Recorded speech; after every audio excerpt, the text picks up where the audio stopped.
तो हाँ भाई, आ गया है मेरा रिज़ल्ट। तो बहुत दिन का इंतज़ार कर, जितनी मेहनत की थी उसके हिसाब से मेरे इतने कुछ खास मार्क्स आए नहीं हुए। बताती हूँ कि मैंने क्या स्कोर किया है। तो मेरे एक्सपेक्टेशन से इंग्लिश के मार्क्स बहुत बहुत बहुत ज़्यादा कम है। एग्ज़ाम जो था बहुत ज़्यादा बेकार। मैंने जो एक्सपेक्ट किए थे 97 अबव किए। हाउ आई स्कोर्ड, मतलब मेरी कितनी परसेंट मैंने स्कोर की।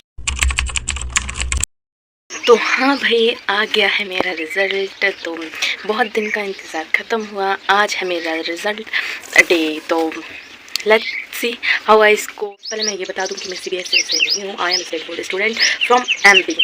ओके, पहले मैं बता देती हूँ कि मैं क्लास 10th की स्टूडेंट हूँ। और मेरे जो क्लास यानी जो क्लास 10th है उसमें होते हैं 6 सब्जेक्ट, जिसमें कि संस्कृत इंक्लूड होती है फर्स्टली। तो इंग्लिश की अगर मैं बात करूँ तो मेरे एक्सपेक्टेशन से इंग्लिश के मार्क्स बहुत बहुत बहुत ज़्यादा कम है। मेरा जो एग्ज़ाम था बहुत ज़्यादा अच्छा गया था। मैंने एक्सपेक्ट किए थे 98 के अप्रॉक्स 90, मतलब कि मेरा सिर्फ एक ही मार्क्स कटा हुआ था इंग्लिश के एग्ज़ाम में। बट इन दी रियलिटी मैं सोच भी नहीं सकती थी कि मेरे इतने कम मार्क्स आएंगे। तो अब मैं बताती हूँ कि how I scored in English examination. So मैंने स्कोर किए हैं 87 marks out of 100। Yes, that is not a very good, लेकिन हाँ ठीक ही है according to my expectation. And मैंने जितनी उसके लिए मेहनत की थी तो उसके हिसाब से मेरे लिए तो बहुत ज़्यादा कम मार्क्स हैं। तो अब नेक्स्ट बढ़ते हैं दूसरे सब्जेक्ट पे, तो बढ़ते हैं हिंदी पर। तो हिंदी का भी मेरा बहुत अच्छा गया था। मेरे एक्सपेक्टेशन से तो मेरे हिंदी में आने चाहिए थे 75 का हम लोग का वो एग्ज़ाम पेपर रहता है। तो मेरे एक्सपेक्टेशन से 3 या 4 मार्क्स मेरे कटे थे। तो देखते हैं कि हाउ आई स्कोर्ड। सो मैंने मेरे एक्सपेक्टेशन से और जो मेरे रियलिटी में आया है जस्ट सेम ही आया है, कुछ ज़्यादा डिफरेंस नहीं है। मेरे 95 मार्क्स आए हैं तो ये मेरे हिसाब से बहुत ज़्यादा सही है। लेकिन भाई इंग्लिश के मार्क्स से मैं बिल्कुल भी सेटिस्फाई नहीं हूँ। तो अब बात करते हैं अपने दूसरे सब्जेक्ट की, जिसमें आता है मैथमेटिक्स फर्स्टली। तो सबसे पहले देखते हैं कि मेरे मैथ्स में कितने मार्क्स आए हुए हैं। तो मेरे मैथ्स में आए हुए हैं 19 मार्क्स। हाँ, मेरे एक्सपेक्टेशन तो भाई इससे कम थी कि मेरे मैथ का एग्ज़ाम जो था बहुत ज़्यादा बेकार गया था। लेकिन एक्सपेक्टेशन से तो मेरे अच्छे ही आए हैं, ठीक ठाक ही आए हैं। हाँ, जितना सोचा था उतना ही आए हुए हैं। We are moving the next subject which is Sanskrit. तो संस्कृत में देखते हैं हाउ आई स्कोर्ड। सो मैंने किए हैं 94 मार्क्स स्कोर्ड इन संस्कृत। लेकिन ये मेरी एक्सपेक्टेशन से बहुत ज़्यादा कम है, क्योंकि मैंने जो एक्सपेक्ट किए थे 97 अबव किए थे। क्योंकि जो संस्कृत का एग्ज़ाम था मेरा 1 या 2 मार्क्स ही उसमें कटे थे। बट एज द रियलिटी मैं कुछ नहीं कह सकती, क्योंकि मेरे एक्सपेक्टेशन से ये बहुत बहुत ज़्यादा कम है। लेकिन मैंने मेहनत इसमें की थी, उसके हिसाब से मेरे लिए कम है, वैसे तो ठीक है।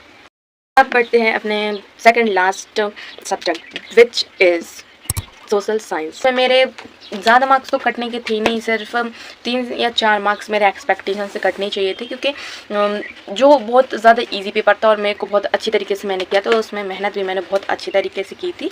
तो उसके हिसाब से मेरा जो रिज़ल्ट है यानी जो मेरे मार्क्स हैं, मैं देखती हूँ कि कितने मैंने स्कोर किए हैं। तो भाई इसके मेरे जो अगर मैं बताऊँ, मेरे एक्सपेक्टेशन के जस्ट सेम ही आए हुए हैं मार्क्स, ज़्यादा डिफरेंस नहीं है।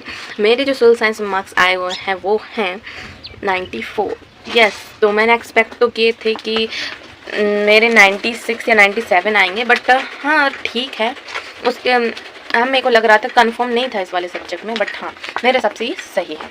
तो अब बढ़ते हैं लास्ट सब्जेक्ट पे विच इज़ साइंस। तो साइंस में मेरे इतने ज़्यादा कुछ खास मार्क्स नहीं आए हुए हैं। मेरी एक्सपेक्टेशन तो भाई बहुत ज़्यादा ऊपर थी, लेकिन उसके हिसाब से मेरे जो मार्क्स हैं इतने ज़्यादा अच्छे नहीं आए हुए हैं। इसमें मेरे सबसे ज़्यादा कम मार्क्स हैं, इसलिए मेरा जो है इसमें हैशटैग लगा हुआ है, क्योंकि बेस्ट ऑफ 5 की स्कीम है। उसके हिसाब से मेरे 5 सब्जेक्ट के मार्क्स जोड़ने थे, जिसमें से मेरा साइंस ही हटा हुआ है। यस, मेरे एक्सपेक्टेशन से तो भाई बहुत ज़्यादा कम मार्क्स आए हुए हैं। मैंने एक्सपेक्ट किया था कि मेरे 95 अबव मार्क्स ईजिली आ जाएंगे, बट रियलिटी तो कुछ और ही है। मेरे मार्क्स आए हुए हैं 83 marks. That is not a very good marks. अब आते हैं कि हाउ आई स्कोर्ड, मतलब मेरी कितनी परसेंट मैंने स्कोर किया है और क्या। अब आप देख ही सकते हो कि भाई फेल तो मैं हूँ नहीं हूँ, अच्छी तरीके से पास हो गई हूँ और अच्छे नंबर्स पास हो गई हूँ। लेकिन मैंने जितनी मेहनत की थी उसके हिसाब से मेरे इतने कुछ खास मार्क्स आए नहीं हुए हैं। सबसे ज़्यादा मेरे कम मार्क्स हैं इंग्लिश एंड साइंस, जिसमें मैंने इतने एक्सपेक्ट भी नहीं किए थे। इंग्लिश में तो मतलब कि हद ही हो गई यार, मेरा 1 मार्क्स सिर्फ 1 मार्क्स का ही गलत हुआ था, सिर्फ 1 मार्क कटना था। मेरे एक्सपेक्टेशन थे कि भाई 100 में से तो कम से कम 98 या 97 तो ईजिली आ जाएंगे, लेकिन इतने कम मार्क्स से तो मैं बिल्कुल भी सेटिस्फाई नहीं हूँ। और साइंस में भी कुछ ऐसा ही हुआ है। तो मेरे परसेंट अगर मैं बताऊँ तो मेरे 92% मैंने स्कोर किया है। वैसे तो सही है, बट मैंने जितनी प्रिपरेशन की थी उसके हिसाब से ज़्यादा बेटर नहीं है। सो फेल और पास की बात आती है तो या आई ईज़िली पास, इतना ज़्यादा कुछ डिफ़िकल्ट था नहीं एग्ज़ाम्स में, बट जितनी एक्सपेक्टेशन की गई थी, मतलब पेरेंट्स को थी और जो मुझे एक्सपेक्टेशन थी, उतने मार्क्स नहीं आए हुए। मेरे को एक्सपेक्टेशन थी कि भाई मेरे 95 अबव % आएंगे, लेकिन इंग्लिश और साइंस ने पूरा खेल ख़राब कर दिया।